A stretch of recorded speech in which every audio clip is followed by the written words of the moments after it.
Good morning students.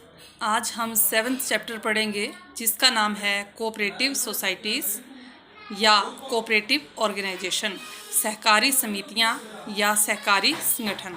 सबसे पहले इसका meaning. Cooperative organization means a voluntary organization which is established by some persons on the basis of cooperations and equality to safeguard their common economic interest। Cooperative संगठन जो होते हैं, cooperative organisation जो होती हैं, ये एक वॉलंटरी ऑर्गेनाइजेशन होती है, स्वैच्छिक संगठन होता है।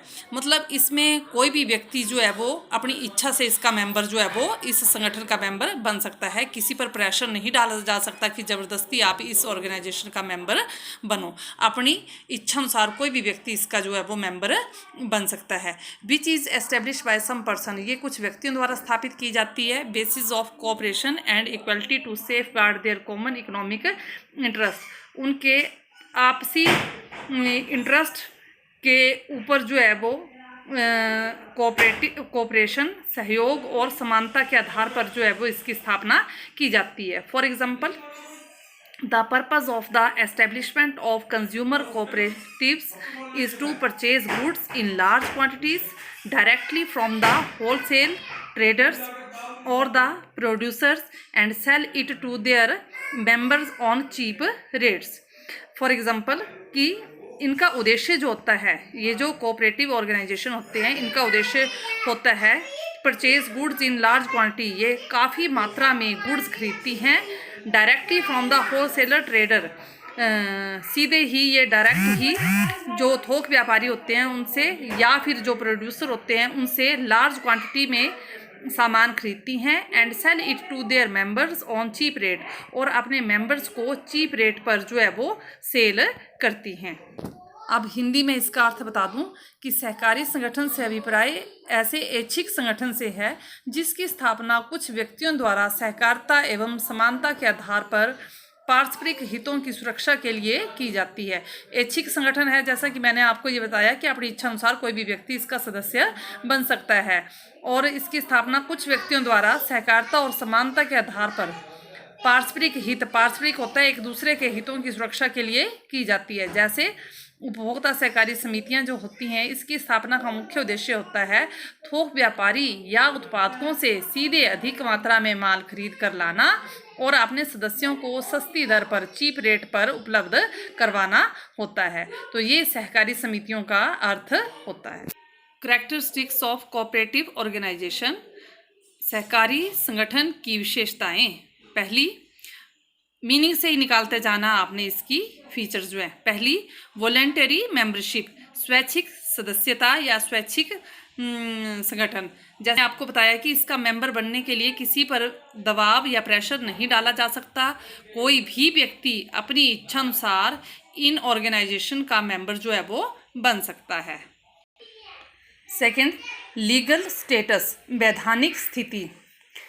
तो इसका जो रजिस्ट्रेशन है वो कोऑपरेटिव ऑर्गेनाइजेशन एक्ट 1912 के अंतर्गत जो है वो रजिस्ट्रेशन करवाना जरूरी होता है। इस पर जो एक्ट है वो 1912 लागू होता है। उसके अंतर्गत इन संगठनों का रजिस्ट्रेशन जो है वो करवाया जाता है। जब तक इन कोऑपरेटिव सोसाइटीज़ का रजिस्ट्रेशन नहीं होता तब तक कोई भी व्यक्ति अपने नाम के आगे जो है वो कोऑपरेटिव शब्द नहीं लगा सकता। Third, limited liability. तो इसके सदस्यों का जो दायित्व होता है वो लिमिटेड होता है। लायबिलिटी जो है वो इसकी लिमिटेड है, यानी कि जितने सदस्यों ने शेयर खरीदे होते हैं उतने ही अंशों तक इनका लायबिलिटी जो है वो लिमिटेड होती है, अनलिमिटेड लायबिलिटी नहीं होती है। अगर बाई चांस इन कोऑपरेटिव ऑर्गेनाइजेशन को लॉस हो जाए तो उनकी पर्सनल प्रॉपर्टी, जो मेंबर होते हैं उनकी पर्सनल प्रॉपर्टी नहीं जा सकती। फोर्थ, सर्विस मोटिव, सेवा उद्देश्य। जो कोऑपरेटिव ऑर्गेनाइजेशन होते हैं इनका मुख्य उद्देश्य क्या होता है? सर्विस, सेवा।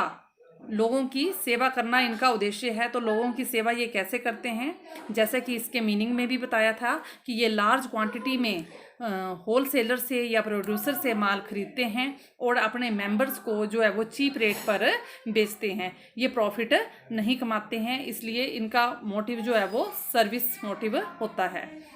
Fifth, equality of voting right, मताधिकार की समानता। इसमें जितने भी मेंबर्स होते हैं सभी को एक वोट डालने का अधिकार होता है, चाहे किसी भी मेंबर ने जितने मर्जी शेयर इसके खरीदे हों इस ऑर्गेनाइजेशन के, लेकिन एक व्यक्ति सिर्फ एक ही वोट जो है वो डाल सकता है। नेक्स्ट है कैश ट्रेडिंग, नगद व्यापार। अगली विशेषता जो इन कोऑपरेटिव ऑर्गेनाइजेशन की है वो ये है कि ये कैश में ही अपना माल बेचते हैं।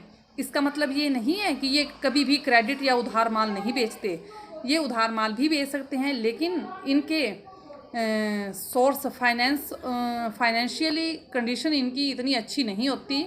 इनके सोर्स जो है वो कैपिटल के कम होते हैं, जिसकी वजह से ये अपना माल जो है वो नगद ही बेचते हैं। लास्ट है अरेंजमेंट ऑफ फाइनेंस, वित्त की व्यवस्था। तो इनकी फाइनेंस की व्यवस्था या वित्त की व्यवस्था जो है वो इनके सदस्यों द्वारा जो शेयर खरीदे जाते हैं उसके द्वारा भी हो जाती है।